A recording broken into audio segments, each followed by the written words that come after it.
I'm all caught up on Kagurabachi, and oh my gosh, I love this series. Please give me more. Let's talk about Samura, who's currently the hardest character in the verse. This dude right here, I've got to tell you about him. I think his name is pronounced Samura. It's like samurai, but without the I. I'm not really sure how to say it, though. I'm just going to call him Samura. But anyways, this guy is carrying Kagurabachi right now. Not to say that Kagurabachi is bad without him, but he is definitely the highlight right now. Look at this panel, bro. This is him, like, just absolutely incapacitating a dude. This dude is blind. Bro has scars, just it's so hard.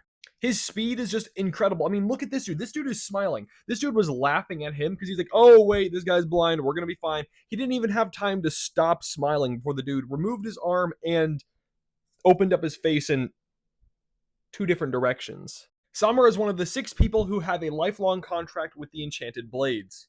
Samura's blade is called Tobimune. We haven't seen it yet, but this has just been him fighting with a normal sword. So when he gets his Enchanted Blade back, it's game over. According to Aruha, who's also a name I don't know how to say. I mean, it's this guy here with the stuff on his eyes. According to him, if Samura had been at Kokugoku, no one would have died. That's how incredible this dude. And again, he is blind. But you might be saying, well, how does a blind dude just take on an army of evil sorcerers like he's doing right now?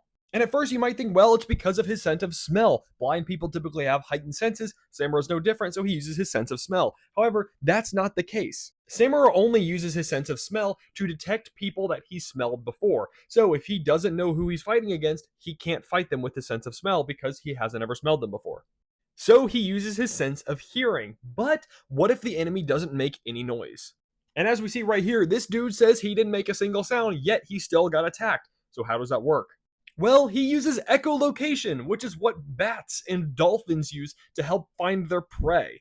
I'm sure many of you know what echolocation is, but for the few of you who don't, echolocation is when someone makes a sound, just like a click or a sharp whistle, and then they listen for the differences in that sound as it changes throughout the room. So a bat will use it in a cave, it'll make a screech, and then based on how that screech sounds back to them after it echoes, they know whether or not there's a mosquito flying around in the dark that they can't see. Like I said, dolphins do the same thing underwater, and Samura does it to find his little goofy opponents who think they're even worth going up against him. And as we can see in this panel here, the dude is literally in midair hitting like 4 different dudes at once. 4 guys at once in midair. Think about that. That should not be possible, but a blind man is doing it. And Samura destroys the entire invading opponents, and this is the panel we get, and this is one of the hardest panels of the year, undoubtedly. I mean, just the stance, cold. The Buddha statue, cold. The line that he says, guess I'm going to hell too, unbelievably fire. Kagurabachi is just so impressive. I am thrilled that I'm reading this series. I cannot wait for chapter 52 tomorrow. Right now, Samura is giving Sojo and Chihiro a huge run for their money for the coldest character in the verse. And these dudes are raw. I love these characters so much. But I'm pretty confident in saying that Samura is definitely the coldest in the verse right now. Which brings me to my next point. Someone on Reddit is saying that Samura is going to be a traitor, or currently is. This is their evidence. I'll read it out loud. Samura is about to be revealed to be the Aizen of this whole story. A sword bearer being a traitor answers a lot of questions, specifically like how the Hishiku knew where the enchanted blades were being held. You know how Samura found out Rukahiro's location? He used Chihiro's scent. You know why he did it? He missed his enchanted blade. You know why I think he wants his enchanted blade back? Because he's an addict to earthly desires, including power. So, is there any legitimacy to this theory? I feel like there could be some, but ultimately I don't think it's the case. So, is there any legitimacy to this theory? I think there is, but I ultimately don't think it's going to happen. If anyone were to be a traitor, it would make sense if it were him, because he kind of fits the bill. He's cool and calm and collected, but he's also incredibly powerful and is very capable. He's also one of the most mysterious characters we've encountered so far, but he also just showed up like a chapter ago, so I wouldn't really count that.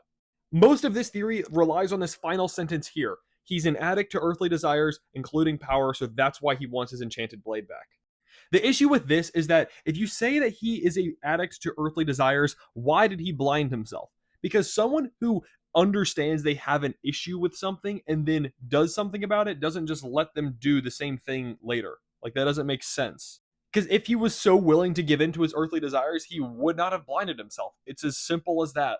So I don't think that Samura is a traitor, but it could potentially happen, but probably not. Anyways, Kagurabachi's fire. I can't wait for chapter 52 coming out tomorrow.